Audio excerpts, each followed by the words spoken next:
अब कौन रोज खुदा ढूंढे, अब कौन रोज खुदा ढूंढे, जिसको ना मिले वही ढूंढे। रात आई है तो सुबह भी होगी, आधी रात में सुबह कौन ढूंढे। दोस्तों, आगे चलकर हमें इस बात पर रिग्रेट ज़रूर होगा कि ज़िंदगी इतनी भी मुश्किल नहीं थी। ज़िंदगी में जो कुछ मिला था वो इतना भी कम नहीं था कि हम मुस्कुरा ना सकें। एग्जैक्टली होता क्या है कि लाइफ में हमें जो कुछ मिला होता है ना, उसको हम इग्नोर करके जो नहीं मिला होता है उस पर फोकस किए रहते हैं, और इसके बाद ज़िंदगी धीरे धीरे बीत जाती है। कहते हैं ना कि एक समय आएगा जब शरीर की ताकत भी कम होनी शुरू हो जाएगी, बाल पकने शुरू हो जाएंगे, झड़ने शुरू हो जाएंगे, दोस्त दूर होने शुरू हो जाएंगे, परिवार वाले जो अभी तक आपकी जिम्मेदारियां उठा रहे हैं वो अपनी जिम्मेदारियां आप पर छोड़ना शुरू कर देंगे। फिर जिम्मेदारियां कुछ इस कदर बढ़ेंगी कि आपको लगेगा कि ज़िंदगी कैसे से कैसी हो गई, लेकिन फिर आपको यही लगेगा कि पुराने दिन थोड़े अच्छे थे।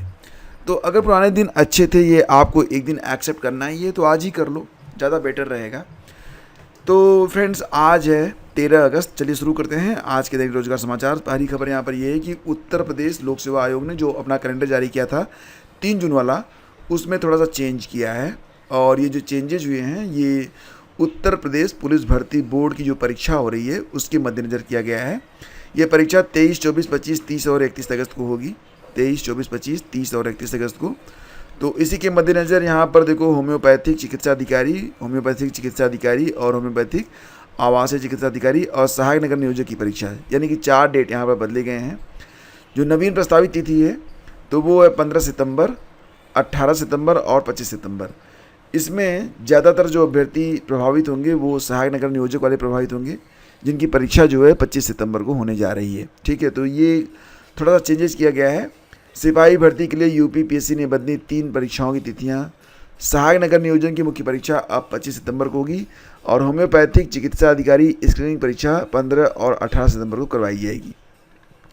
तो छोटी सी खबर है, इस पर बहुत ज़्यादा टाइम देना ठीक नहीं है, क्योंकि आपका टाइम बहुत ही महत्वपूर्ण है और डिटेल्स में भी कुछ खास आपको मिलेगा नहीं। आगे बढ़ते हैं और देखो, यूपी बीएड की जो काउंसलिंग है ना, ये आज से स्टार्ट हो रही है। तो जो लोग यूपी बीएड से संबंधित हैं, आपके घर में कोई बच्चा है जो कि बीएड करना चाहता है। अच्छा, एक सवाल का जवाब मैं यहाँ पर देना चाहूँगा। बहुत सारे बच्चे यहाँ पर, कल रात को ही मैंने इस शेड्यूल के बारे में जब डिस्कस किया था तो कुछ बच्चों ने ये पूछा था कि बीएड करने से क्या फ़ायदा, जब बीएड प्राइमरी में वैलिड रहा ही नहीं तो बीएड करने से क्या फ़ायदा, वैकेंसी आ नहीं रही है तो बीएड करने से क्या फ़ायदा।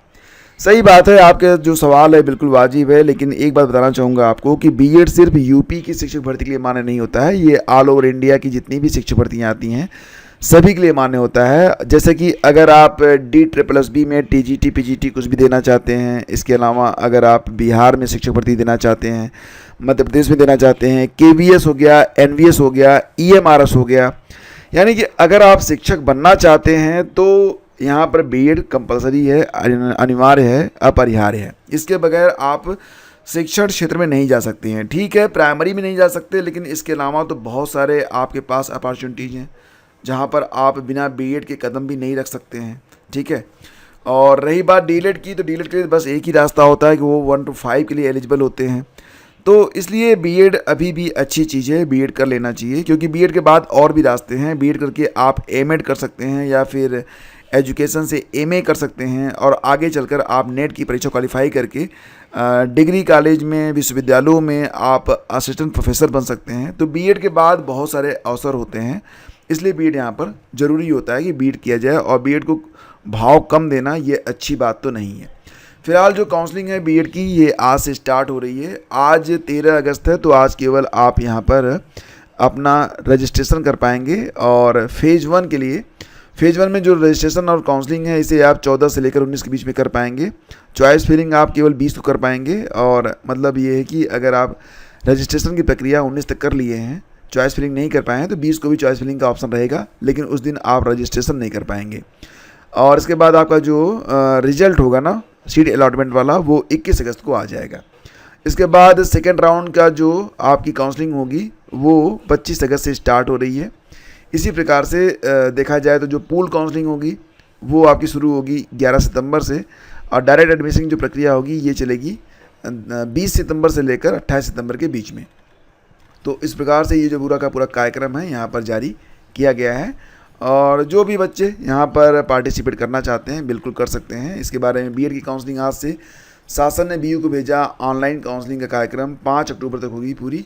ऐसे अच्छा, जो लोग डायरेक्ट एडमिशन लेना चाहते हैं ना, उनके लिए प्रक्रिया क्या होती है। बहुत सारे बच्चे ये सोचते हैं कि हम डायरेक्ट एडमिशन ले लेंगे। तो डायरेक्ट एडमिशन में भी अगर आपने जो ज्वाइंट प्रवेश परीक्षा हुई थी, यानी कि बीएड के लिए जो प्रवेश परीक्षा हुई थी, उसमें अगर आप शामिल हुए थे, भले ही आपकी रैंक बहुत बिलो हो, लेकिन आपका एडमिशन तो तभी होगा जब आपने परीक्षा दी है।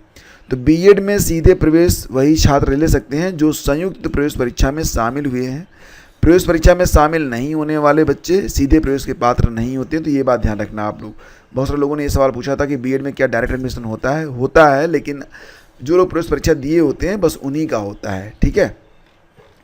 और यूजी और पीएचडी के लिए अगर इलाहाबाद विश्वविद्यालय में यूजी कार्यक्रम और पीजी के लिए अभी तक रजिस्टर नहीं कर पाए हैं तो डेट बढ़ गई है।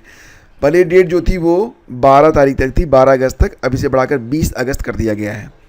तो इलाहाबाद विश्वविद्यालय में यूजी प्रवेश के लिए अब कुल मिला के 33,917 अभ्यर्थी जो हैं रजिस्ट्रेशन फीस जमा कर चुके हैं। वहीं पर पीएचडी के लिए कुल मिला के 9,182 अभ्यर्थियों ने रजिस्ट्रेशन कराए हैं। इनमें से 7,303 ने अपनी फ़ीस जमा कर दी है। तो फिलहाल अगर आप यूजी कार्यक्रम के लिए और पीएचडी के लिए इलाहाबाद विश्वविद्यालय में रजिस्ट्रेशन करना चाहते हैं तो 20 अगस्त तक कर सकते हैं। डेट यहाँ पर बढ़ा दी गई है, ठीक है। और देखो पीलीभीत से ना, जो पीलीभीत में 9 कस्तूरबा गांधी आवासीय बालिका विद्यालय हैं, तो उनमें वैकेंसी आई हुई है और जो लोग पार्टिसिपेट करना चाहते हैं कर सकते हैं।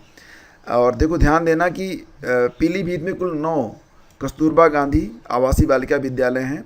इसमें 30 अगस्त तक आप फॉर्म भर सकते हैं। कौन कौन से पद हैं उसके पहले आपको बता दें कि यहाँ पर आपको सैलरी कितनी मिलती है। मानदेय मिलेगा आपको मंथली। अगर आप पूर्णकालिक शिक्षिका चुनी जाती हैं तो आपको मानदेय मिलेगा 24,200। और वहीं पर अगर आप अंशकालिक शिक्षिका चुनी जाती हैं तो आपको मिलेगा 12,181 रुपये। और इसके अलावा जो कंप्यूटर वाले हैं ना, उनको भी 12,181 रुपये ही मिलेगा, अंशकालिक शिक्षिका में होगा। उर्दू महिला के लिए 16,408 रुपये मिलेगा। और इसके अलावा एक लेखाकार को 13,365 रुपये मिलता है। रसोइयाँ जो होगा, सहायक रसोइयाँ, उसको 6,433। चौकीदार को 7,147 और चपरासी महिला को 7,147 रुपये का मानदेय मंथली दिया जाता है। और वैकेंसी कौन कौन सी है, तो पूर्णकालिक शिक्षिका, हिंदी की वैकेंसी है, विज्ञान, जूलॉजी, बॉटनी, केमिस्ट्री होना चाहिए। और ये 2 पद हैं जो कि पूर्णकालिक के लिए हैं। इसमें जो एलिजिबिलिटी है वो यही है कि हिंदी से स्नातक हो हिंदी के लिए, और जो टीटी का दूसरा पेपर है वो पास हो आप, ठीक है। उम्र सीमा होगी अधिकतम 45 साल तक। विज्ञान में उच्च प्राथमिक स्तर की टीटी और प्रसिद्धि स्नातक, जूलॉजी, बॉटनी, केमिस्ट्री से आपका स्नातक होना चाहिए, ठीक है। और मानदेय रहेगा 24,200। बाकी जो शारीरिक शिक्षा के लिए दिया गया है कि आप बीपीएड हैं, सीपीएड हैं, डीपीएड हैं, तो आप आवेदन कर सकती हैं। कला, क्राफ्ट और संगीत गृह शिल्प के लिए अंशकालिक शिक्षिका की भर्ती हो रही है। इसमें कला, क्राफ्ट एवं संगीत गृह शिल्प से स्नातक उपाधि के साथ प्रशिक्षण उपाधि होनी चाहिए। और कंप्यूटर के लिए आपको पता ही है, कंप्यूटर के लिए बहुत सारी एलिजिबिलिटीज़ हैं। तो इसको अगर आप धारित करते हैं तो आप कंप्यूटर के लिए शिक्षिकाओं के लिए आवेदन कर सकते हैं। तो ये सारा जो है डिटेल दिया गया है। अब ये जो नोटिफिकेशन है ना, ये नोटिफिकेशन अगर आपको डाउनलोड करना है तो आप studyWithGyanPrakash.com वेबसाइट पर आइए, वहाँ पर आपको नोटिफिकेशन देखने को मिल जाएगा। डायरेक्ट डाउनलोड वीडियो के डिस्क्रिप्शन में है, वहाँ पर जाकर भी आप इसे प्राप्त कर सकते हैं। तो दोस्तों ये थी आज की news update. Thank you so much for watching the video.